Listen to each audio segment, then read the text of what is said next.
అది లోకంలో ఎక్కడా లేని విశేషం. ఒక్కసారి ఆయన ముఖం వంక చూసి నమస్కారం చేసి 16 నామములు ఉన్న శ్లోకం చెప్పి బయటికి విడితే చాలు విజయం సిద్ధిస్తుంది అని.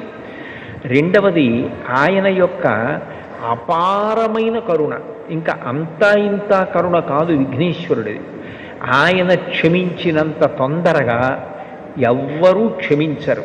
మీరు చూడండి, అందరికన్నా ఎక్కువగా మరిచిపోయే లక్షణం ఎవరికి ఉంటుంది అంటే పిల్లల యందు ఉంటుంది. మీరు పిల్లలు అనేటప్పటికీ ఒక విషయం జ్ఞాపకానికి తెచ్చుకోవచ్చు. పెద్దవాళ్ళు ఏదైనా తింటున్నారనుకోండి, ఎవరో పెద్దలు వచ్చారు ఇంటికి, ఇంట్లో భోజనమో పలహారమో చేస్తున్న పెద్ద ఆయన ఆ పళ్ళెం పట్టుకునో లేకపోతే చేతిలో ఏ ఉండ్రాయో కుడుమో పట్టుకుని తింటూ వీధిలోకి వెళ్ళి స్వాగతం పలకడం, ఆ పళ్ళెం లోపల పెట్టి తాను పెడతాడు. విఘ్నేశ్వరుడు ఒక్కడు మాత్రం చేతిలో కుడుము పట్టుకుని తిరుగుతూ ఉంటాడు. అంటే పిల్లవాడి లక్షణం.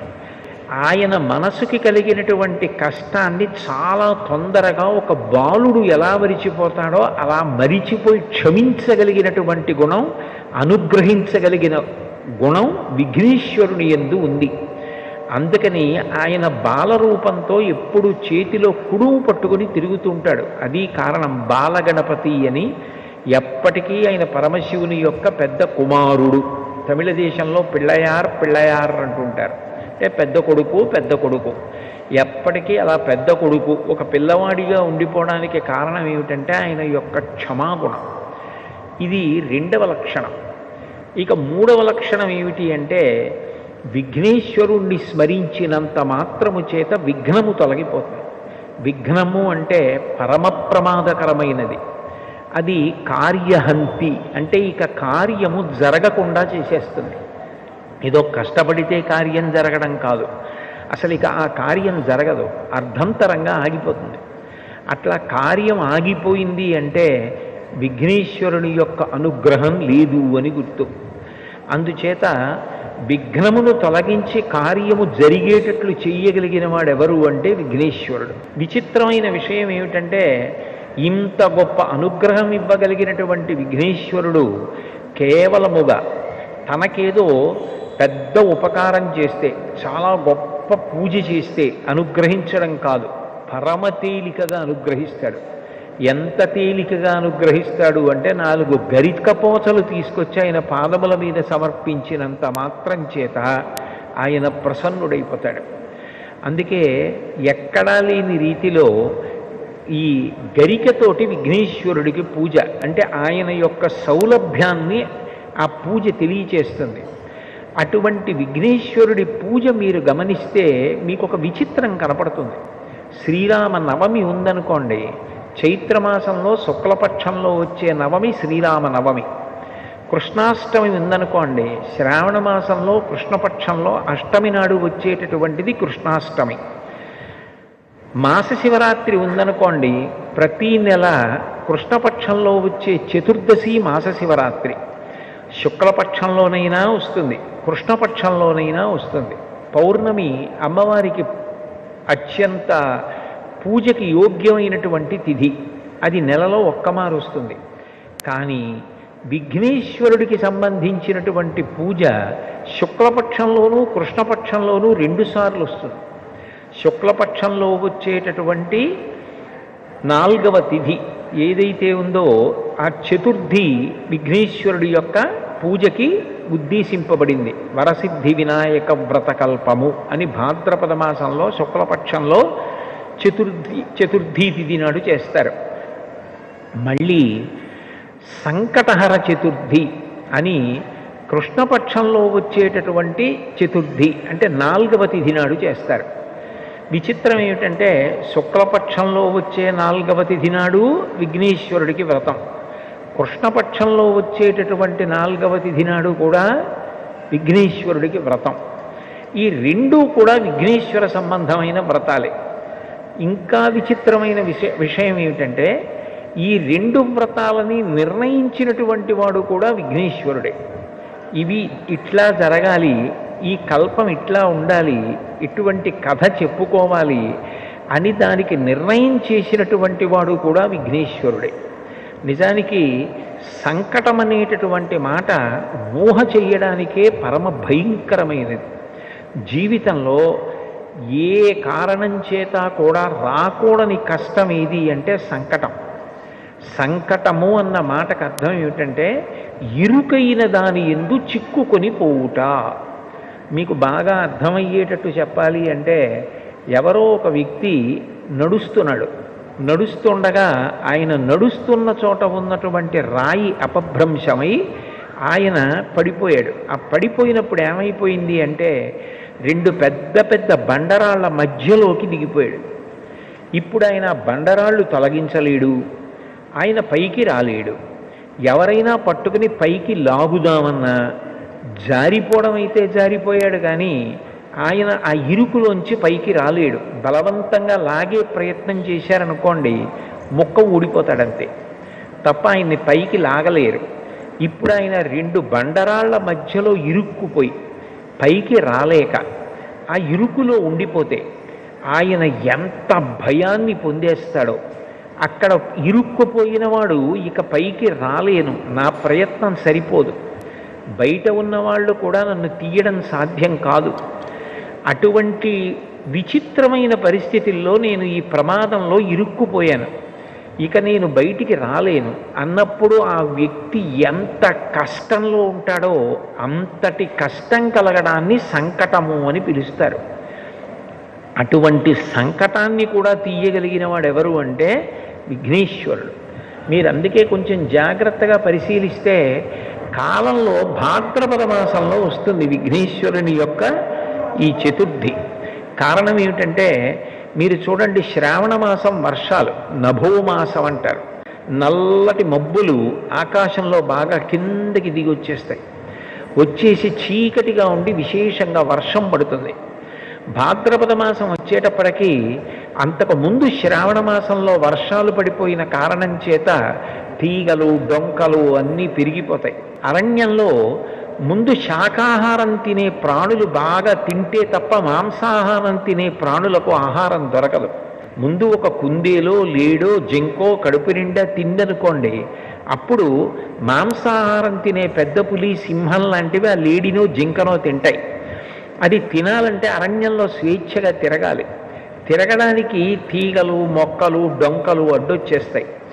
అప్పుడు దాన్ని తొలగించేది ఎవరు అంటే మొట్టమొదట ఏనుగు నడుస్తుంది.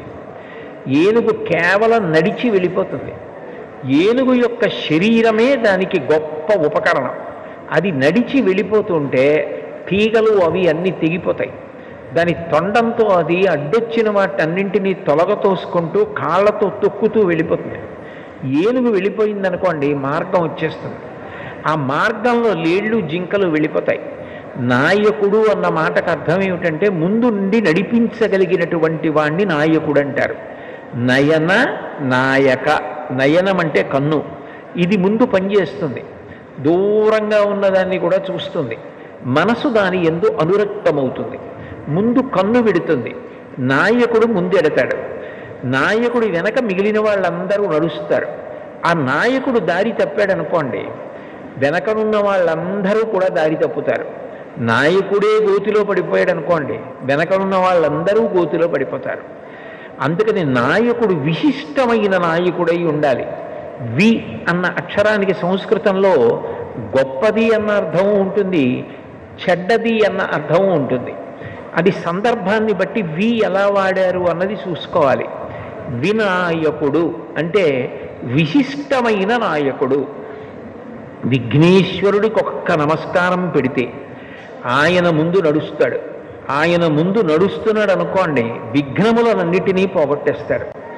మీకు ఆశ్చర్యకరమైన విషయం ఏమిటంటే, విఘ్నేశ్వరుడు విఘ్నములను పోగొట్టడమే కాదు, విఘ్నమును కల్పిస్తాడు కూడా. ఒక్కొక్క చోట ఇద్దరు వినాయకులు ఉంటారు.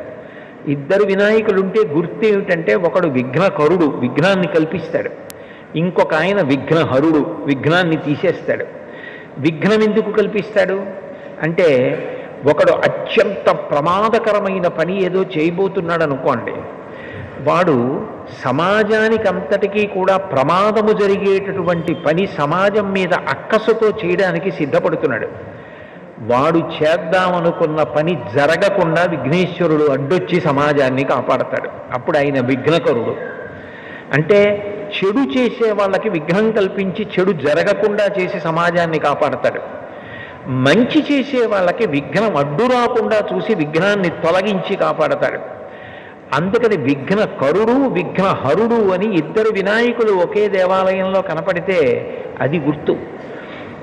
అటువంటి విఘ్నేశ్వరుడు సంకటహర వినాయకుడు.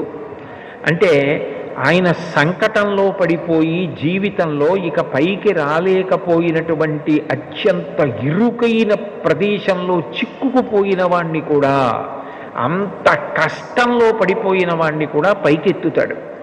నిజంగా చెప్పాలి అంటే జీవితంలో సంకటహర చతుర్థి అనేటటువంటిది చేసుకుని తీరాలి. సంకటహర చతుర్థి వ్రతం ఒక్కసారైనా చెయ్యాలి. నేనైతే ఏం చెప్తానంటే వ్యక్తిగతంగా సాధ్యమైనంత వరకు సంకటహర చతుర్థి వ్రతాన్ని ప్రతివారు సంవత్సరంలో ఒకసారైనా చేసుకోవడం అలవాటు చేసుకోవాలి. నేను ఎందుకు ఈ మాట అంటున్నానంటే వేదవ్యాసుడు దేవీ భాగవతం చేస్తూ ఒక మాట అంటాడు, కాలో హి బలవాన్ కర్త సతతం సుఖదుఃఖయో నరాణం పరతంత్రాణం పుణ్య పాపానుయోగత. భగవంతుడు మనకొక సుఖాన్ని ఇస్తే మన పుణ్యాన్ని అడ్డుపెట్టిస్తాడు, మనకి దుఃఖాన్ని ఇస్తే మనం చేసిన పాపాన్ని అడ్డుపెట్టిస్తాడు. నేను చేసిన పుణ్యమేదో నాకేం తెలుసు, నేను చేసిన పాపమేదో నాకేం తెలుసు, అనుభవంలోకి వచ్చేశాక తెలుస్తుంది. అది అనుభవంలోకి వచ్చేసి సంకటం ఏర్పడిపోయిన తరువాత పరుగులు తీసే కన్నా అటువంటి సంకట స్థితి రాకుండా ముందే సంకటహర చతుర్థి వ్రతాన్ని చేసుకున్నారనుకోండి, శాస్త్రం మీద నమ్మకం ఉండడమే శ్రద్ధ అని పిలువబడుతుంది. దాని వలన వచ్చే ఇబ్బంది ఏముంది? పెద్దలు చెప్పారు, శాస్త్రాలు చెప్పాయి, పురాణాలు చెప్పాయి, ఆ సంకటహర చతుర్థి వ్రతం చేసుకుంటున్నాం. ఈ సంకటహర చతుర్థి వ్రతం అనేటటువంటిది పరమ ప్రఖ్యాతి వహించింది. మనకి సంకటం కలగకుండా ఉండడం కోసం తాను సంకటమునందు కృష్ణ పరమాత్మ ఇరుక్కుని చతుర్థి వ్రతాన్ని చేసి ఆ వ్రతం చేసిన కారణం చేత సంకటం నుంచి ఎలా పైకి రావచ్చో లోకానికి నిరూపించాడు. విశేషం ఏమిటంటే ఇందులో మేనమామ మేనల్లుడి యొక్క పాత్ర గొప్పది. మేనమామ కృష్ణ పరమాత్మ, ఎందుకనంటే పార్వతీదేవి యొక్క సోదరుడు కదూ నారాయణ నారాయణి. నారాయణుని చెల్లెలు నారాయణి పార్వతీదేవి, పార్వతీదేవి పెద్ద కుమారుడు విఘ్నేశ్వరుడు. కాబట్టి మేనమామ ఎవరు? నారాయణ కృష్ణ పరమాత్మ. పరిపూర్ణావతారం. పరిపూర్ణావతారం అంటే అన్ని అవతారముల తేజస్సు ఆయనలోకి వెళ్ళిపోతుంది. అంతటి పరిపూర్ణావతారమైన కృష్ణావతారం సంకట స్థితిలో పడినటువంటి స్థితి నుండి బయటికి వచ్చినటువంటి విధానమేదో అదే సంకటహర చతుర్థి.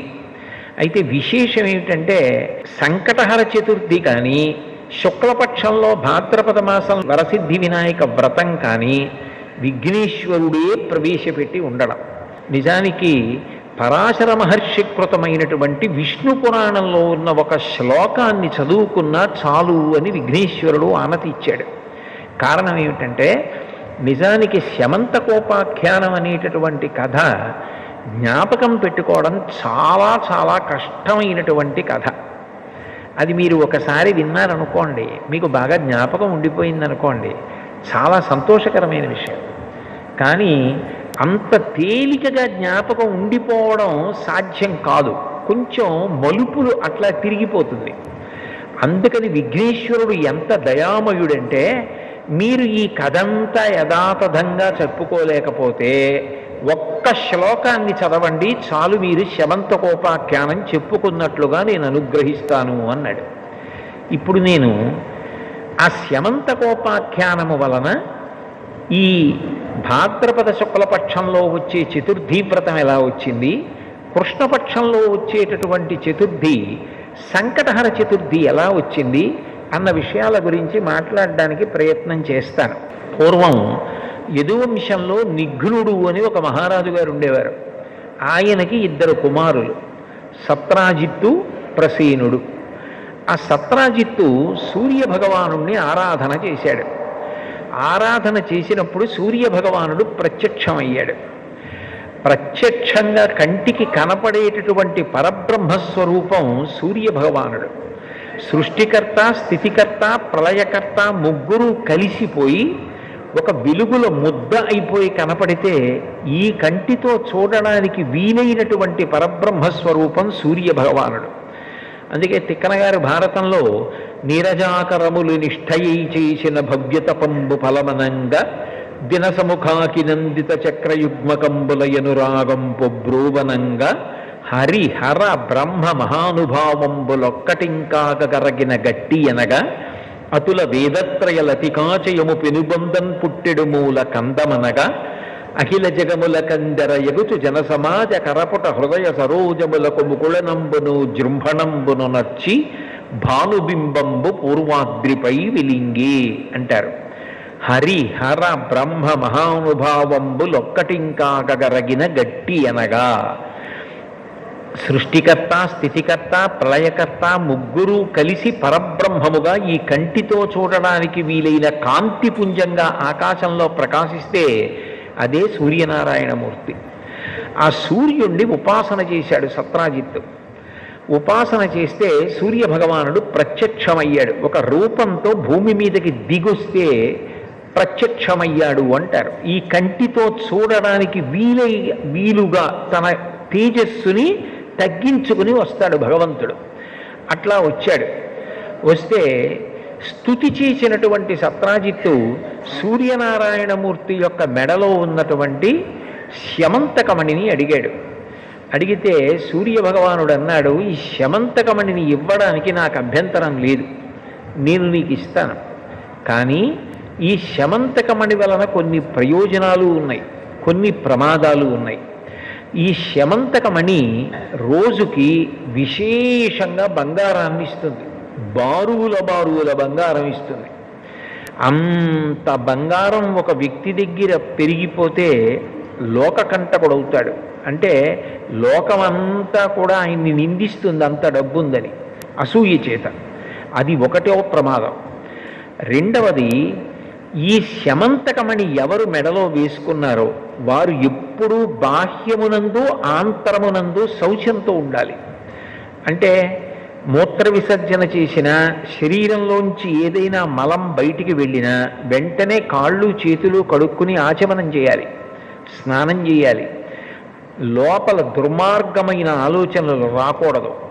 అటువంటివి కానీ వచ్చి ఈ మణిని మెడలో ధరిస్తే అది ఎవరు మెడలో వేసుకున్నారో వాళ్ళని సంహరిస్తుంది, వాళ్ళు చనిపోతారు. కాబట్టి ఈ మణి వలన ప్రయోజనము ఉంది, ప్రమాదము ఉంది. ఈ మణి ఎక్కడ ఉంటుందో అక్కడ దుర్భిక్షం ఉండదు, కరువు ఉండదు, కాటకం ఉండదు, అనారోగ్యం ఉండదు, ప్రమాదకరమైన వ్యాధులు ఉండవు. ఇవన్నీ శమంతకమణి ఉన్న చోట ఉండే లక్షణాలు. శమంతకమణి ధరించిన వ్యక్తి బాహ్యాభ్యంతర శౌచాన్ని పొంది ఉండకపోతే మాత్రం ఆ వ్యక్తి మరణిస్తాడు అని చెప్పి సూర్యభగవానుడు శమంతకమణిని సత్రాజిత్తుకి ఇచ్చాడు. సత్రాజిత్తు సంతోషంగా మణిని మెడలో వేసుకుని నగర వీధులలో వస్తున్నాడు. ద్వారకానగర పౌరులందరూ కూడా ఆ సత్రాజిత్తుని చూసి ఎంత తేజస్సుతో వెలిగిపోతున్నాడో, బహుశः ఎవరో దేవత వస్తున్నాడు కృష్ణ పరమాత్మ దర్శనానికి అనుకొని పరిగెత్తికెళ్ళి కృష్ణుడికి చెప్పారు. కృష్ణుడికి తెలియని విషయం ఏముంటుంది, సర్వజ్ఞుడు. సూర్యనారాయణమూర్తి నుండి వరంగా శమంతకమణిని సత్రాజిత్తు పొందాడు అన్న విషయాన్ని గ్రహించి సత్రాజిత్తుని సభకి పిలిపించి, వ్యక్తి ఐశ్వర్యవంతుడైపోయి ప్రభుత్వం పేదదైపోతే అర్థం లేని విషయం అయిపోతుంది. ఈ శమంతకమణి నీ దగ్గర ఉంటే బారువుల బారువుల బంగారం నీ దగ్గర పెరిగిపోతే ఉపయోగం ఏముంది? ఇది మహారాజు దగ్గర ఉంటే ఈ బంగారం దేశక్షేమానికి వినియోగించవచ్చు. కాబట్టి ఆ శమంతకమణిని మహారాజుకి ఇమ్మని అడిగాడు. కృష్ణ పరమాత్మ యొక్క తత్వాన్ని మీరు పరిశీలిస్తే ఆయన దయాసముద్రుడు, ఆయన పరమాత్మ.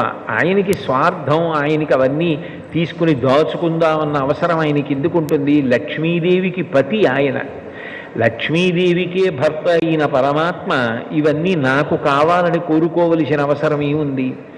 ప్రజాక్షేమము కొరకు అడిగాడు ఆయన. కానీ సత్రాజిత్తు ఇవ్వకపోగా ఈ కృష్ణ పరమాత్మకి బాల్యం నుంచి కూడా నవనీత చోరుడు అని ఒక పేరుంది. ఈ శమంతకమణిని అపహరిస్తాడేమోనని భయపడి తన దగ్గర పెట్టుకోవడం మానేశాడు. అంటే ఆంతరమునందు శౌచము పోయింది, భగవంతుడికి వ్యతిరేకమైన ఆలోచన వచ్చింది, స్వార్థం పెరిగిపోయింది, ప్రభువు దగ్గర ఉండవలసినది తన దగ్గరే ఉండాలని కోరిక పెరిగింది. ఇదంతా కూడా ఆంతర శౌచం పోవడానికి కారణమైంది. తన దగ్గర ఉంటే ప్రమాదం జరుగుతుందేమోనని తన తమ్ముడు ప్రసేనజిత్తుకి ఇచ్చి ఇది నువ్వు మెడలో వేసుకు తిరిగన్నాడు. ప్రసేనజిత్తు మెడలో వేసుకు తిరుగుతూ ఉండేవాడు. ఒక రోజున ప్రసేనజిత్తు వేటకి బయలుదేరాడు.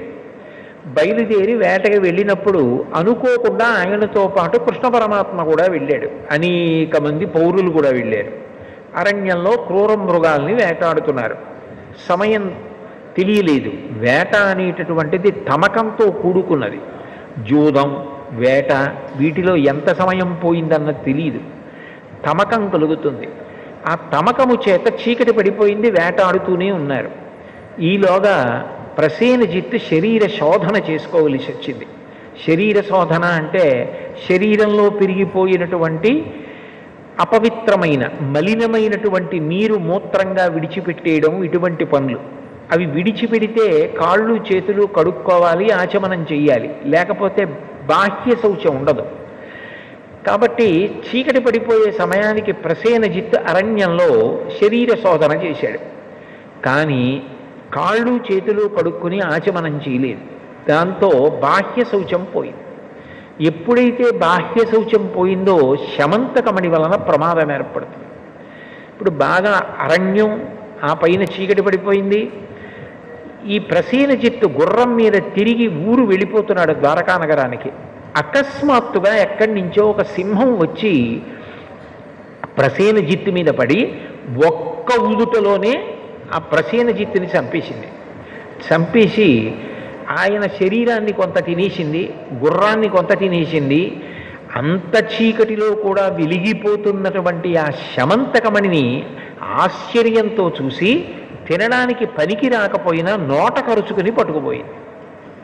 దానికి ఎందుకో పనికిరాదు, కానీ అంత ఆకర్షణీయంగా ఉంది ఆ శమంతకమణి. అంత చీకట్లో కూడా వెలిగిపోతోంది, దేవుటో అని నోట కరుచుకుని పోయింది. చీకటి పడిపోయింది, ప్రసేనజిత్తు కనపడలేదు, అందరూ ఇంటికి వెళ్ళిపోయారు. వెంటనే సత్రాజిత్ అన్నాడు, ఈ శమంతకమణిని కృష్ణ పరమాత్మ అడిగాడు, నేను ఇవ్వనన్నాను. ఈయనకి బాల్యం నుంచి నవనీత చౌర్యం అవి అలవాటున్నాయి, నేను ఇవ్వలేదని చీకటి పడిన తరువాత బహుశः ఈయనే నా తమ్ముడి దగ్గర శమంతకమణిని అపహరించి ఉంటాడు అన్నాడు. అనేటప్పటికి అపవాదం వచ్చింది కృష్ణ పరమాత్మకి. లోకం ఎలా ఉంటుందంటే ఇవాళ పొగిడితే అందరూ పొగుడుతారు. ఎవడో ఏదో ఆధారం లేకుండా ఓ మాట అన్నాడు అనుకోండి, పూర్వాపరాలు విచారించకుండా అందరూ రాళ్ళు విసురుతారు. అది లోకానికి ఉండేటటువంటి లక్షణం. అందరూ కృష్ణ పరమాత్మ దొంగ దొంగ ప్రసేనజిత్తు దగ్గర శమంతకమణిని అపహరించాడన్నారు. ఆయన వచ్చిన అపనింద పోగొట్టుకోవడానికి మరునాడు అరణ్యంలోకి వెళ్ళాడు. వెళ్ళి వెతికితే ఒక చోట ప్రసేనజిత్తు యొక్క కళేబరం శవం కనపడింది. అప్పటికే దాన్ని కొంత భాగం సింహం తినేసింది, గుర్రాన్ని తినేసింది. శమంతకమణి కనపడలేదు. ఆయన అన్నాడు, నాకే పాపం తెలీదు, మీరు చూశారు కదా, నేను చంపితే శమంతకమణి కోసం సగం తినేసి ఉండవు కదా ఈ శరీరాలు, సగం తినేసి ఉన్నాయంటే ఇతన్ని క్రూర మృగం చంపింది అన్నాడు. అంటే అక్కడున్న ప్రజలు అన్నారు, నిజమే, ఈయన్ని ఏదో క్రూర మృగం తింది, గుర్రాన్ని క్రూర మృగం తింది. మరి నిజంగా క్రూర మృగమే తింటే శమంతకమణిని తిందగా, అది ఉండాలిగా. అది లేదంటే దాని అర్థం కృష్ణుడు రాత్రి ప్రసేనజిత్తుని చంపేసి శమంతకమణిని పట్టుకుపోయాడు. ఆ చనిపోయిన ప్రసేనజిత్తు కింద పడిపోయాడు, ఆ గుర్రం పడిపోయింది. వాటిని క్రూర మృగాలు తిన్నాయి, మణిని మాత్రం కృష్ణుడే అపహరించాడన్నారు. తనేదో వచ్చిన అపనింద పోగొట్టుకోవడానికి ప్రయత్నం చేస్తే అపనింద మరీ పెరిగిపోయింది. నేను మొట్టమొదటే మీకు ఉపమానంలో చెప్పానే, రాళ్ల మధ్యలో ఇరుక్కుపోయిన వ్యక్తి బయటికి రావడానికి ప్రయత్నం చేస్తే ఇంకా ఇంకా దిగబడిపోయినట్టుగా, ఊబిలో దిగబడిపోతున్న వ్యక్తిలా ఇంకా దిగబడిపోయాడు. కాదు, నా మీద వచ్చిన అపవాదు పోగొట్టుకోవాలని ఆయన మరింత ప్రయత్నం చేద్దామని అక్కడ ఏ అడుగుజాడలు ఉన్నాయి చూశాడు. సింహం యొక్క అడుగుజాడలు కనపడ్డాయి. కాబట్టి సింహం చంపింది ప్రసేనజిత్తుని. మరి శమంతకమణిని కూడా సింహమే తీసుకుని పోయి ఉంటుందని అడుగుజాడలు బట్టి సింహం ఎటిళ్ళిందో అటు వెళ్ళాడు. కొంతసేపు అయిన తర్వాత ఒక భల్లూకము యొక్క అడుగుజాడలు కనపడ్డాయి. సింహము భల్లూకము పెనుగులాడినట్టుగా అర్థమైంది. ఈ రోజులలో నేర పరిశోధన ఎలా చేస్తారో ఆ రోజుల్లో కృష్ణ పరమాత్మ అంత కష్టపడ్డాడు తను నిర్దోషిని నిరూపించుకోవడానికి. అక్కడ భల్లూకముడు అడుగుజాడలు కనపడ్డాయి. కనబడితే కృష్ణుడు అన్నాడు, చూశారు కదా, సింహం బహుశः నోటితో కరుచుకుని శమంతకమణిని పట్టుకెళ్ళింది. భల్లూకం వచ్చి సింహాన్ని చంపింది. అందుకే ఇదిగో ఇక్కడ సింహం కళేబరం పడుంది. సింహం పడుంది, సింహం దగ్గర భల్లూకం ఆ మణిని పట్టుకుపోయింది అన్నాడు. అంటే ప్రజలు అన్నారు, నువ్వు చెప్పడం ఎంత గడుసుతనంగా చెప్పినే వినేవాడు నమ్మేటట్టుగా చెప్పాలి కదా కృష్ణ. ఎక్కడైనా లోకంలో భల్లూకాన్ని సింహం చంపుతుందా, సింహాన్ని భల్లూకం చంపుతుందా? సింహం శమంతకమణి అట్టుకెళ్ళిందా? భల్లూకం వచ్చి సింహాన్ని చంపిందా? చంపి భల్లూకం పట్టుకెళ్ళిపోయిందా శమంతకమణిని? ఇది మళ్ళీ ఇంకో కొత్త అబద్ధం సృష్టించావు నువ్వు అన్నారు. ఎంత బయటికి వద్దామని ప్రయత్నం చేస్తే అంతగా అపవాదు బలపడిపోతోందనుకుని భల్లూకం ఎటు వెళ్ళిందో అటు వెళ్ళారు. వెడితే భల్లూకం ఒక పెద్ద గుహలోకి వెళ్ళిపోయినట్లుగా కనపడింది. కృష్ణ పరమాత్మ గుహలోకి దిగి నడుస్తున్నాడు. అది బహు ఇరుకుగా ఉంది. ఆయన తన శరీరపు కాంతిని దీపంగా చేసుకుని నడుస్తున్నాడు. వాళ్ళకి అనుమానం వచ్చింది, వెనకనొచ్చిన వాళ్ళకి, ఒరే మనందరినీ ఇట్లాగే మెల్లగా గుహలోకి తీసుకెళ్ళి తను తప్పుకుని మన ఈ గుహలో ఉంచేసి ఏ రాళ్ళు అడ్డుపెట్టి వెళ్ళిపోతాడో ఏమిటో, ఎందుకు వచ్చిన గొడవ? నువ్వు నిజంగా నిర్దోషివైతే ఆ భల్లూకాన్ని చంపి శమంతకమణిని పట్టుకుని రా, నమ్ముతాం. అప్పటిదాకా మేము గుహ బయట ఉంటామని వాళ్ళందరూ వెళ్ళిపోయి గుహ బయట నించున్నారు. ఒక్క కృష్ణుడిని గుహలో వదిలేశారు. ఆయన గుహలో బయలుదేరి లోపలికి వెడుతున్నాడు. వెడుతుంటే కొంత దూరం వెళ్ళిన తర్వాత ఒక యవ్వనంలో ఉన్నటువంటి ఒక స్త్రీ నిలబడి ఊయల ఊపుతోంది. చూడగానే భగవంతుని యందు ఆమెకి అంత అనురాగం కలిగింది. కథ తిరగాలి కదూ. జాంబవంతుడు లేచి వచ్చాడు. అక్కడ కృష్ణ పరమాత్మ ఉన్నాడు. చూడగానే పరపురుషుడు. ఇక్కడికి ఎందుకు వచ్చావు అని అడిగాడు. నువ్వెవరని అడిగాడు కృష్ణుడు. మాట పెరిగింది. ఇద్దరూ యుద్ధం మొదలుపెట్టారు. 21 రోజుల యుద్ధం జరిగింది. ఆ యుద్ధం జరగడంలో స్రవించినటువంటి రక్తం ప్రవహించి ఏటిగా బయటికి వెళ్ళింది. బహుశः విఘ్నేశ్వరుడు ఎక్కడ వ్యక్తమై విఘ్నేశ్వరుడు ఎక్కడ అనుగ్రహం చూపించాలన్న ప్రవాహం ముందలా వెడుతుందో ఏమో మరి. కాణిపాకంలో కూడా మరి అలాగేగా, బావిలోంచి మొట్టమొదట నెత్తురే వచ్చింది. ఆ తర్వాత ఈ కాణిపాకం 1.25 ఎకరాల వరకు ఉన్నటువంటి భూమి తడిసిపోయేటట్టుగా కొబ్బరికాయలు కొట్టి నీళ్లు ప్రవహిస్తే విఘ్నేశ్వర మూర్తి వ్యక్తమైంది. కాబట్టి ఆ నెత్తురు గుహలో ఉంచి బయటికి వెళ్ళింది. వాళ్ళు అనుకున్నారు లోపల ఏదో పెద్ద యుద్ధం జరుగుతోంది, కృష్ణుడు భల్లూకంతో చేశాడో భల్లూక సైన్యంతో చేశాడో కృష్ణుడిని మట్టు పెట్టారో మనకి తెలియదు, కానీ ఇద్దరిలో ఎవరు బయటకు వచ్చినా ప్రమాదం, మనకెందుకు వచ్చిన గొడవని పోతే కృష్ణుడు కదా పోతాడని చెప్పేసి బండలు అడ్డు పెట్టి వాళ్ళు వెళ్ళిపోయారు. లోపల 21 రోజుల యుద్ధం జరుగుతుండగా కృష్ణుడు జాంబవంతుడితో మల్ల యుద్ధం చేస్తూ గట్టిగా ఒకళ్ళనొకళ్ళు పట్టుకుని గుద్దుకుంటున్నారు.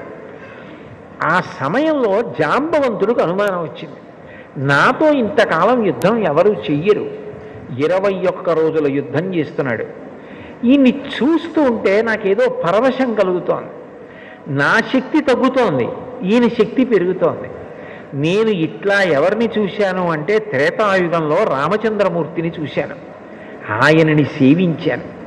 ఆ రోజులలో అనుకునేవాణ్ణి, అంతటి మహానుభావుడు, ఆజానుబాహువరవింద తలాయతాక్షం, పెద్ద పెద్ద చేతులు, ఆ కళ్ళు, ఆ రామచంద్రమూర్తి నన్ను ఒక్కసారి కౌగలించుకుంటే బాగుండు అనుకునేవాణ్ణి. కానీ ఆ అవతారంలో నా కోరిక తీరలేదు. అచ్చు రాముడిలాగే ఉన్నాడు, ఆయనే ఈ రూపంలో వచ్చాడేమో, నా కోరిక తీరుస్తున్నాడేమో, త్రేతాయుగం తర్వాత ద్వాపరయుగం వచ్చేసింది అని ఆలోచించి వచ్చినవాడు రాముడే అని గ్రహించి కృష్ణ పరమాత్మని స్తుతి చేశాడు. చేస్తే కృష్ణ పరమాత్మ తన యథార్థ స్వరూపాన్ని తెలియచేసి తనకి కలిగినటువంటి కష్టాన్ని చెప్పి ఈ శమంతకమణిని నేను తీసుకెళ్ళాలి అని అడిగాడు. పరమ సంతోషం స్వామి, మీకు శమంతకమణి ఇవ్వడానికి నాకు అభ్యంతరం ఏముంటుంది? శమంతకమణే కాదు, దీనితో పాటుగా నీకు నా కుమార్తె అయిన జాంబవతినిచ్చి వివాహం చేస్తున్నానన్నాడు.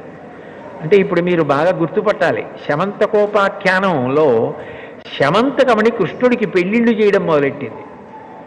శమంతకమణితో పాటు జాంబవతి కూడా లభించింది.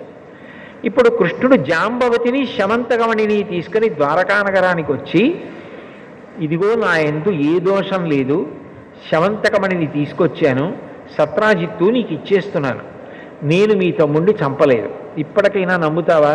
జాంబవంతుడు తీసుకెళ్ళాడు, ఇదిగో జాంబవంతుడిని ఓడించి తీసుకొచ్చాను, జాంబవతిని కూడా పరిణయం ఆడుతున్నాను అని చెప్పాడు.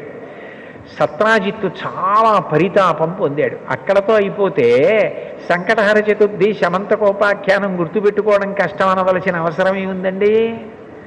కానీ అక్కడతో అవలేదు కదా. సంకటంలో పడిపోవడం అంటే అంత తేలిగ్గా వదిలిపెడుతుందా సంకటం అన్నది?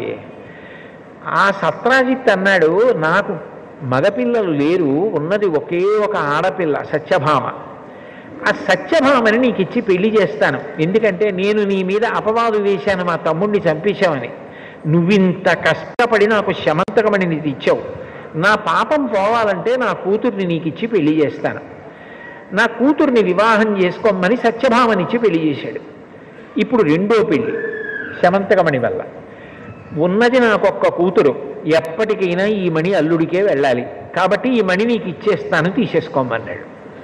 తీసేసుకోమంటే కృష్ణ పరమాత్మ అన్నాడు, ఇప్పటికే దాన్ని అడిగినందుకే నా మీద అపవాదులు వచ్చాయి, నువ్వు నాకు కోరి కోరి ఇచ్చినా దాని వలన ఏ ఇబ్బంది వస్తుందో నీ దగ్గరే పెట్టుకో, తర్వాత చూద్దాం, నీకేమైనా అయిపోతే అప్పుడు చూద్దాం, నీ దగ్గర ఉంచమన్నాడు. సత్రాజిత్తు దగ్గర ఉంచుకున్నాడు. అక్కడ వరకు కథ బాగుంది కదా, కొంతవరకు గుర్తుపెట్టుకోవచ్చు.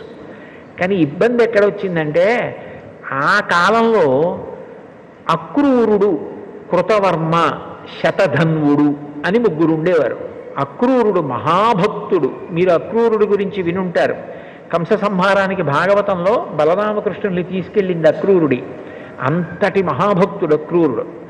అటువంటి అక్రూరుడు, కృతవర్మ, శతధన్వుడు, వీళ్ళు ముగ్గురు సత్రాజిత్తుని సత్యభామనిచ్చి పెళ్లి చెయ్యమని అడుగుతూ ఉండేవారు.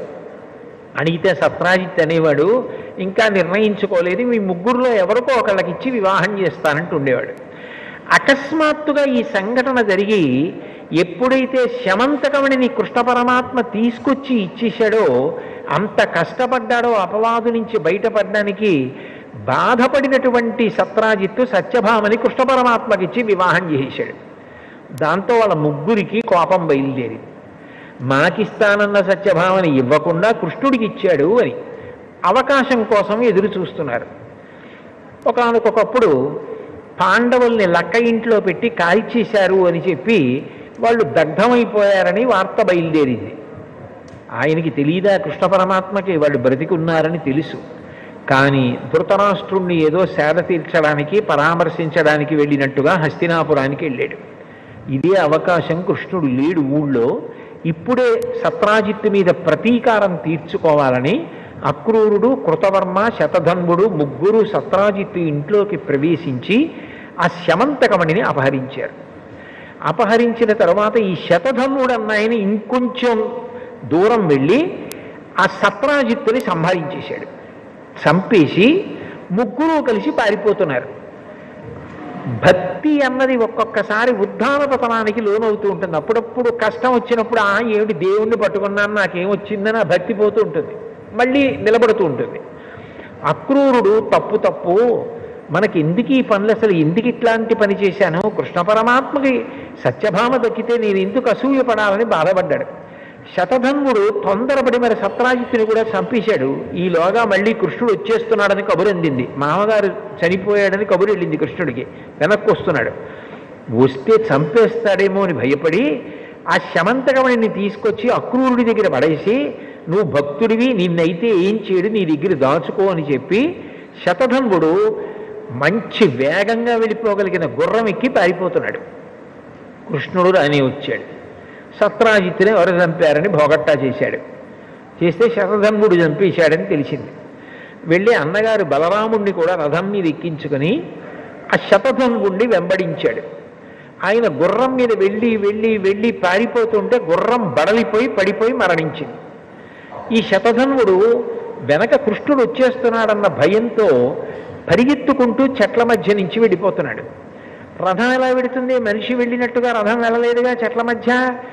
అందుకని కృష్ణుడు అన్నాడు రథం దిగి, అన్నయ్య నువ్వు రథంలో కూర్చో, నేను వెళ్ళి శతధన్వుణ్ణి శిక్ష వేసి ఆ శమంతకమణిని తీసుకొస్తానని చెప్పి అన్నగారిని బలరాముడి రథంలో కూర్చోబెట్టి తాను పరిగెత్తుకుంటూ వెళ్ళి శతధన్వుణ్ణి పట్టుకుంటే శతధన్వుడితో యుద్ధం జరగడంలో శతధన్వుణ్ణి సంహరించి ఒళ్ళంతా వెతికాడు. శమంతకమణి కనపడలేదు. ఆయన అక్రూరుడి దగ్గర పెట్టేశాడు. అక్రూరుడు ఇంతటి మహానుభావుడు కృష్ణ పరమాత్మకి ముఖం ఎలా చూపిస్తానని ఆ ఊళ్ళో ఉండకుండా కాశీ వెళ్ళిపోయాడు. అది అక్రూరుడి దగ్గర ఉందని, అక్రూరుడు కాశీ వెళ్ళిపోయాడని ఎవ్వరికీ తెలియదు.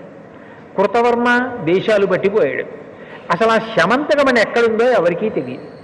శతధన్వుడి దగ్గర దొరకలేదు.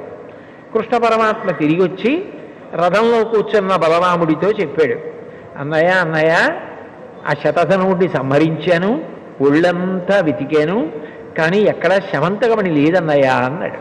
అంటే బలరాముడు అన్నాడు, నువ్వు చిన్నప్పటి నుంచి నవనీత చౌర్యం అవి నీకు అలవాటే, ఆ శమంతకమణి తీసుకొస్తే అన్నదమ్ములం కాబట్టి మన ఇద్దరికీ చెందుతుంది, బంగారం రోజు ఇద్దరం సగం సగం తీసుకోవలసి ఉంటుంది, మీ మామగారు సత్రాజిత్ కదా నీకిచ్చాడు, అందుకని చెప్పి నాకెందుకు ఇవ్వాలన్న ఉద్దేశ్యంతో శమంతకమణి దొరకలేదని అబద్ధం చెప్పేస్తున్నావు, చిన్నతనం నుంచి నీ లీలలు ఇంతే, నేను నీతో కలిసి ఉండనని చెప్పి ఆయన రథం దిగిపోయి మిథిలా నగరానికి వెళ్ళిపోయాడు. ఇదెక్కడి ప్రారంభం రా ఈ శమంతకమణితో అనుకుని కృష్ణ పరమాత్మ అంతఃపురానికి దిగాలుబడి సత్యభామకి అనుమానం బయలుదేరింది, జాంబవతికి అనుమానం బయలుదేరింది. వాళ్ళకెందుకు అనుమానం అంటే సత్యభామ అనుకుంది ఇది యథార్థానికి మా నాన్నగారు ఇచ్చారు అల్లుడికి, కానీ అంతకన్నా ముందు నిజానికి ఎవరిచ్చారు? జాంబవంతుడు ఇచ్చాడు ప్రసేనుణ్ణి చంపి సింహం తీసుకుపోతుంటే. ఇప్పుడు ఆ శమంతకమణి కృష్ణుడి దగ్గర ఉంటే సత్రాజిత్ ఇచ్చాడన్న పేరు వస్తుందేమో, సత్యభామ వెలిగిపోతుంది అన్న ఉద్దేశ్యంతో జాంబవతి మీద ప్రేమతో అది ఎక్కడో దాచేశాడు కృష్ణుడు. దాచేసి పోయిందని చెప్పేస్తున్నాడు. జాంబవతికి ప్రీతి చేయడం కోసమని మా నాన్నగారిచ్చారన్న మాట రాకుండా ఉండడం కోసం కనపట్టలేదని చెప్తున్నాడని సత్యభామ అనుకుంది. నిజానికి మా నాన్నగారు కదా సింహాన్ని చంపి తీసుకొచ్చి కృష్ణుడికి ఇచ్చింది, కానీ సత్రాజిత్తు మీద ప్రేమతో సత్యభామ మీద ప్రేమతో మా నాన్నగారి పేరు మాటుకెళ్ళిపోయేటట్టుగా చేయడానికి మణి కనపట్టలేదని చెప్పేస్తున్నారు ఆయన అని జాంబవతి అనుకుంది. ఇటు భార్య జాంబవతి అనుమానించింది, అటు భార్య సత్యభామ అనుమానించింది. ఇటు అన్నగారు ఊరు వదిలిపెట్టి వెళ్ళిపోయాడు. ఊళ్ళో పౌరులందరూ మళ్ళీ మనం అనుకున్నాం కానీ కన్ను అలాగే ఉంది కృష్ణుడికి ఆ శమంతకమణి మీద, పట్టుకొచ్చినట్టే పట్టుకొచ్చి మళ్ళీ దాన్ని ఆయనే ఎత్తుకుపోయాడు అని మళ్ళీ వదంతి బయలుదేరి. అసలు ఇందులోంచి బయటికి ఎట్లా రావాలి? ఇది బయటికి రావాలంటే శమంతకమణి ఎక్కడుందో తెలియాలి. శమంతకమణి అక్రూరుడి దగ్గర ఉంది, అక్రూరుడు పట్టుకుపోయాడని ఊహించడానికి అవకాశమే లేదు. ఎందుకంటే ఆయన మహాభక్తుడు, ఆయన ఎత్తుకుపోయాడని ఎవరు అనుకోరు, ఆయన పట్టుకుపోయాడు. ఇప్పుడు ఈ కథకి ముగింపు ఎలా? ఈ సంకటం ఏమిటి నాకు? ఇందులోంచి అసలు ఈ ఇరుకులోంచి బయటికి ఎలా రావాలి? అన్నయ్య ఎప్పటికొస్తాడు? బయటికి వెడితే ఎవరు చూసినా నన్ను నింద చేసేవాళ్లే. అంటే సంకటం అన్నది వస్తే ఎంత భయంకరంగా ఉంటుందో, అన్నం తిననివ్వదు, నీళ్లు తాగనివ్వదు, పడుకోనివ్వదు, తనవారు కూడా తనని అనుమానిస్తారు. అది ఎంత భయంకరంగా ఉంటుందో మనం అనుభవిస్తే తట్టుకోలేమని దయాళు అయినటువంటి కృష్ణ పరమాత్మ అనుభవించి చూపించాడు మనకి. అప్పుడు ఆయన ఆలోచన చేస్తూ బాధతో కూర్చున్నాడు అంతఃపురంలో. ఎలా నేను ఈ సంకటం నుంచి బయటికి వస్తాను, ఎలా పోతుంది నాకు ఈ అపవాదని. అసలు ఇంతకీ ఈ కథలో ఇప్పటి వరకు మీకు ఎక్కడైనా వినాయకుడు కానీ చంద్రుడు కానీ కనపడ్డా?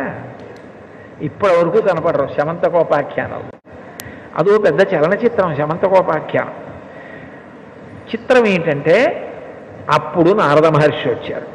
వచ్చి, కృష్ణ నువ్వు బెంగ పెట్టుకోకు, నువ్వు ఏ రోజున ప్రసేనజిత్తుతో కలిసి వేటకి వెళ్ళావో జ్ఞాపకం తెచ్చుకో అన్నారు. ఆయన బాగా జ్ఞాపకం తెచ్చుకొని గుర్తొచ్చింది, భాద్రపద మాసంలో శుక్లపక్షంలో చతుర్థి తిథి నాడు వెళ్ళాను, అదే నీ కొంప ముంచేసింది. ఆ రోజు చీకటి పడిన తరువాత నువ్వు ప్రసేనుడితో పాటుగా తిరిగి వస్తున్నప్పుడు తల ఎత్తి చంద్రబింబాన్ని చూశావు. చంద్రబింబాన్ని చూసిన కారణం చేత నీకు అపనిందలు రావాలి, అందుకని అపనిందలన్నీ వచ్చాయి, అందుకని ఇంత సంకటంలో పడిపోయావు అంటే ఏమీ తెలియని వాడిలా కృష్ణుడు అన్నాడు, చవితినాడు చంద్రుణ్ణి చూస్తే అపనిందలు ఎందుకు వస్తాయి అని అడిగాడు. అడిగితే దానికొక కథ ఉందని కథలో కథ. అప్పుడు నారదుడు చెప్పాడు, భాద్రపద శుక్ల చతుర్థి నాడు వినాయక స్వామి వారి యొక్క ఆవిర్భావం, వరసిద్ధి వినాయకుడు అంటారు. మీరు చూడండి, వర శబ్దం వేశారనుకోండి, ఇక ఇది అది అని లేదు, ఏదైనా అని దాని లక్షణం, శ్రేష్టమైన అధికమైన అని. చూడండి, శ్రీ సూక్తం చిట్ట చివరిలో లక్ష్మీదేవి అనుగ్రహాన్ని చెప్తుంది మంత్రం, 6 లక్ష్ముల్ని చెప్తుంది వేదం. సిద్ధలక్ష్మీర్ మోక్షలక్ష్మీర్ జయలక్ష్మీ సరస్వతి శ్రీర్లక్ష్మీర్ వరలక్ష్మీశ్చ ప్రసన్నామభసర్వదా అంటుంది. 6వది వరలక్ష్మి. వర అంటే శ్రేష్టమైన, ఇక అది ఇది అని లేదు, ఏదైనా ఇవ్వగలిగిన స్వరూపం. అదే శ్రావణ మాసంలో చేసేటటువంటి వరలక్ష్మి వ్రతం. అటువంటి వరసిద్ధి వినాయక, ఏదైనా ఇవ్వగలిగినటువంటి గొప్ప శక్తివంతుడుగా విఘ్నేశ్వరుడు ఆవిర్భవించాడు. అలా ఇవ్వాలంటే ఏం చేయాలి? మనలో తప్పులు చూడడం మొదలెట్టాడనుకోండి, ఇవ్వలేడు. ఆయన పిల్లవాడిగా, అంటే నేను మొట్టమొదట్లో ప్రసంగంలో చెప్పానే, పిల్లవాడి మనస్తత్వం ఎలా ఉంటుందో అంతగా మన తప్పులను మరిచిపోగలిగిన ప్రేమైక మూర్తిగా అవతార స్వీకారం చేశాడు భాద్రపద శుక్ల చవితి నాడు. ఆయన పరబ్రహ్మం, పరబ్రహ్మంకి అవతారం ఉంటుంది కాబట్టి ఆవిర్భావ దినోత్సవం వరసిద్ధి వినాయకుడిగా వచ్చాడు. ఆయన తల్లిగారు పెట్టిన పదార్థాలన్నీ తిని, నేను ఎప్పుడూ చిన్న పిల్లవాడిలా ఉంటాను లోకంలో, ఉండి అందరినీ అనుగ్రహిస్తాను, మీ తప్పులు మరిచిపోతూ ఉంటాను అని చెప్పడానికి ఆ కుడుములు ఉండ్రాళ్ళు చేత పట్టుకుని నడిచి వెడుతున్నాడు. చంద్రుడు ఆకాశంలోంచి చూశాడు. చూసి ఆయన అనుకున్నాడు, ఎంత వికారంగా ఉన్నాడు ఈ పిల్లాడు, ఏనుగు ముఖం, ఒకటే దంతం, పెద్ద బొజ్జ, పొట్టి కాళ్ళు, మరుగుజ్జు స్వరూపం అని అనుకుని పెద్ద నవ్వు నవ్వాడు.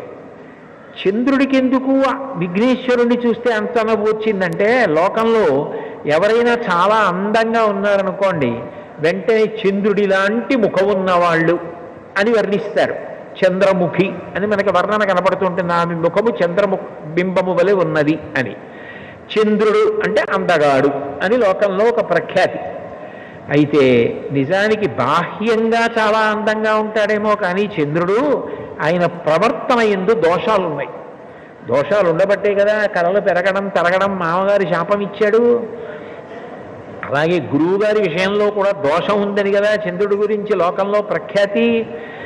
నడవడి విషయంలో అందరినీ అనుగ్రహించడంలో విఘ్నేశ్వరుడు గొప్పవాడు. కేవలంగా బాహ్యంలో అందంగా ఉండేవాడు చంద్రుడు. నిజానికి ప్రవర్తనలో అనుగ్రహించడంలో విఘ్నేశ్వరుడెక్కడా, చంద్రుడెక్కడా? పిల్లవాడి రూపంలో ఉండి నేను అందరినీ క్షమిస్తాను, నా విశాల హృదయం ఇటువంటిదని చెప్పడానికి వినాయకుడు పిల్లవాడిగా వెడుతుంటే ఆయన్ని చూసి పక పక పక పక నవ్వాడు. వెంటనే వినాయకుడు ఆలోచించి, ఓహో నీకు అందం ఎందుకు వచ్చింది? పరబ్రహ్మమైనటువంటి నేను అనుగ్రహించబట్టి. నీకు ఆ విషయం జ్ఞాపకం లేదు. నేను అందగాణ్ణి అన్న అహంకారంతో నన్ను చూసి వికటంగా నవ్వావు. మనిషికి ఏదైనా ఉండొచ్చు, అహంకారం స్వార్థం ఈ రెండు మనిషిని వృద్ధిలోకి రానివ్వవు. ప్రతిదానికి స్వార్థమే. ఎప్పుడూ ఒళ్ళు కందకూడదు, బట్ట నలగకూడదు, ఏ పని చేయకూడదు. అట్లా బ్రతికేద్దామని అనుకోవడం తప్పు కదా. ఒళ్ళు నలగాలి, చెమట పట్టాలి, సమాజం కోసం కష్టపడాలి, ఏదో ఒక పని చెయ్యాలి. ఏమీ చెయ్యకుండా కూర్చుంటానంటే దాని వలన ఎలా శ్రేయస్సు కలుగుతుంది? అది మంచి పద్ధతి కానే కాదు. కాబట్టి నీకు అహంకారం కలిగింది, స్వార్థమున్నది, ఈ రెండు నీకున్నాయి. కాబట్టి దీనికి విరుగుడు నీకు శాపం ఇస్తున్నాను. అందరూ నిన్ను చూసి అబ్బా చంద్రబింబం, అబ్బా చంద్రబింబం అంటారని కదూ నీకు అహంకారం. ఇవాళ నుంచి నిన్ను ఎవరైనా చూస్తే లోకంలో వాళ్ళకి అపనిందలు వస్తాయి అని శపించాడు విఘ్నేశ్వరుడు. వెంటనే లోకంలో ఉన్న వాళ్ళందరూ ఈ వార్త తెలిసింది. చంద్రబింబం కనపడింది అనుకోండి, భాద్రపద శుక్ల చవితి నాడు కాదు, ఎప్పుడైనా సరే చంద్రబింబం కనపడింది అనుకోండి అపవాదులు వస్తాయి. అయ్య బాబోయ్ అని చీకటి పడేటప్పటికీ చంద్రుణ్ణి చూడడం మానేశారు. అందరూ ఉత్తరీయాలు అడ్డు పెట్టుకుని ఈ చంద్రుడు ఒకడు ఆకాశంలో కనపడతాడో ఏమిటో బాబాయ్ అపవాదులు వస్తాయని నింద చేయడం మొదలెట్టారు. లోకానికి పోకడది. చీకటి పడకముందే పని పూర్తి చేసుకోండి, బయటికి వెడితే ఆయనూడు ఆకాశంలో అండం మొదలెట్టారు. అందరూ తనని నింద చేస్తుంటే, తనని చూసేటప్పటికి పొంగిపోయిన వాళ్ళు అందరూ నింద చేస్తుంటే తట్టుకోలేక చంద్రుడు పాల సముద్రంలోకి వెళ్ళిపోయాడు. మళ్ళీ చంద్రుడు పాల సముద్రంలోకి వెళ్ళిపోతే లోకానికి ఇబ్బంది ఏమిటి అంటే ఓషధీతత్వం పోయింది. చంద్రుల్లోంచి అమృతం స్రవిస్తూ ఉంటుంది. ఆ పాతాళ నభస్థలాంత భువన బ్రహ్మాండమా విస్ఫురత్ జ్యోతిస్ఫాటికలింగమౌళి విలసత్పూర్ణేందువంతామృతై అస్తోకాప్లుతమేకమీశమనిశం రుద్రానువాకాన్ జపం ధ్యాయే దీప్సిత సిద్ధయే ధ్రువపదం విప్రోభిషించేచ్చివం బ్రహ్మాండ వ్యాప్తదేహాభసిత హిమరుచాభాసమానాభుజంగై కంఠే కాళాః కపద్దాః కలిత శిశలాశ్చండ కోదండహస్తాః త్రక్షా రుద్రాక్షమాలా సరళిత వపుషశాంభవా మూర్తిభేదాః రుద్రాశ్రీ రుద్రసూక్త ప్రకటిత విభవాన ప్రయచ్చస్తు సౌఖ్యం అంటారు కదా. రుద్రాధ్యాయంలో శివలింగానికి అభిషేకం చేసే ముందు ప్రార్థన అది. ఆ చంద్రుడిలోంచి అమృతం పడుతూ ఉంటుంది, ఆయన కిరణములలోంచి అమృతం స్రవిస్తుంది. అది గింజల మీద పడింది అనుకోండి, పంట పండినప్పుడు ఎన్నేళ్లు దాచినా మళ్ళీ మీరు ధాన్యం పట్టుకెళ్ళి భూమిలో చల్లితే అందులోంచి మొక్క వస్తుంది. ఒక్క మొక్క వస్తే, కంకు వస్తే ఇంత ధాన్యం వస్తుంది. అమృతతత్వం పోయిందనుకోండి, ఇక మళ్ళీ ఆ గింజ వేస్తే మొక్క రాదు. చంద్రకిరణములు లేకపోతే అమృతత్వం ఉండదు, ఓషధులు ఉండవు. ఓషధీతత్వం లేకపోతే అన్నం ఎలా దొరుకుతుంది? మళ్ళీ మళ్ళీ పంట ఎలా పండుతుంది? లోకం గగ్గోలు పెట్టి బ్రహ్మగారి దగ్గరికి వెళ్ళింది. ఏ ఇబ్బంది వచ్చినా దేవతలు కానీ మనుష్యులు కానీ బ్రహ్మగారి దగ్గరికి వెడతారు. అందరూ కలిసి బ్రహ్మగారి దగ్గరికి వెళ్ళారు. వెడితే బ్రహ్మగారు అన్నారు, ఇది విఘ్నేశ్వర శాపం చంద్రుడికి. ఆయన విఘ్నేశ్వరుణ్ణి చూసి వికటంగా నవ్వాడు, అహంకారంతో స్వార్థంతో శపించాడు విఘ్నేశ్వరుడు. నిన్ను చూస్తే అపనిందలు వస్తాయని. ఆయన తీయాల శాపం, ఆయన పరబ్రహ్మం, నేను తీయకూడదు. కాబట్టి మీరు విఘ్నేశ్వరుడి దగ్గరికి వెళ్ళండి అన్నాడు. దేవతలు మనుష్యులు అందరూ విఘ్నేశ్వరుడి దగ్గరికి వెళ్ళి ప్రార్థన చేశారు. ప్రార్థన చేస్తే దయాళువు కదూ, అందుకని వెంటనే విఘ్నేశ్వరుడు అన్నాడు, అయితే నా శాపాన్ని నేను బాగా తగ్గించేస్తున్నాను. ఒక్క భాద్రపద మాసంలో వచ్చినటువంటి శుక్లపక్ష చవితి నాడు నన్ను చూసి చంద్రుడు నవ్వాడు కాబట్టి ఆ ఒక్కరోజు చంద్రుణ్ణి చూడకూడదు. ఆ ఒక్కరోజు చంద్రుణ్ణి చూస్తే మాత్రం అపవాదులు సంకట స్థితి ఏర్పడి తీరుతుంది.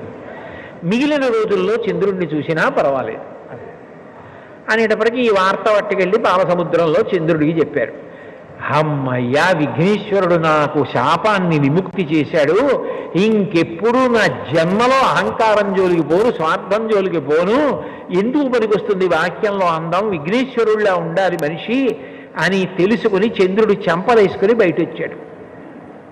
విఘ్నేశ్వరుడు ఎంత దయాళు అంటే ఆయన చంద్రుడు తప్పు తెలుసుకున్నాడని పొంగిపోయి నృత్యం చేశాడు.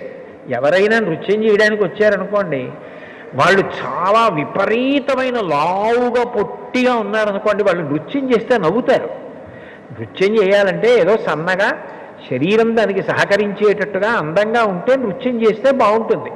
అంతేగాని విఘ్నేశ్వరుడు నృత్యం చేయడం ఏమిటి అంటే, ఆయన అవతలవాడు తన తప్పు తెలుసుకుంటే సంతోషాన్ని పట్టలేకపోయాడు, పట్టలేక నృత్యం చేశాడు. చంద్రుడు వచ్చి క్షమాపణ అడిగాడని కాదు, చంద్రుడు తప్పు తెలుసుకున్నాడు చాలు. ఎవడి తప్పు వాడు తెలుసుకుంటే చాలు. నృత్యం చేస్తే నృత్య గణపతి స్వరూపం వచ్చింది. అప్పుడు చంద్రుడు వచ్చి మళ్ళీ ఆకాశంలోకి ఎక్కాడు. మళ్ళీ ఓషధీతత్వం వచ్చింది. మళ్ళీ వెనక్కి రండి, నారదుడు ఈ విషయం చెప్పి కృష్ణ పరమాత్మకి, కృష్ణ భాద్రపద శుక్ల చవితి నాడు నువ్వు ప్రసేనుడితో కలిసి వేటకి వెళ్ళి చీకటి పడ్డాక చంద్రబింబాన్ని చూశావు, అందుకని వచ్చింది ఈ సంకట స్థితి. ఇది పోవాలి అంటే నువ్వు కూడా మళ్ళీ విఘ్నేశ్వరుడి యొక్క వ్రతం చెయ్యాలి. మళ్ళీ నువ్వు కూడా భాద్రపద శుక్లపక్షంలో చవితి నాడు వచ్చేటటువంటి విఘ్నేశ్వరుడి యొక్క వ్రతం చేస్తే ఆయన యొక్క అనుగ్రహానికి పాత్రుడవైతే నీకు వచ్చినటువంటి అపనింద తొలగిపోతుంది.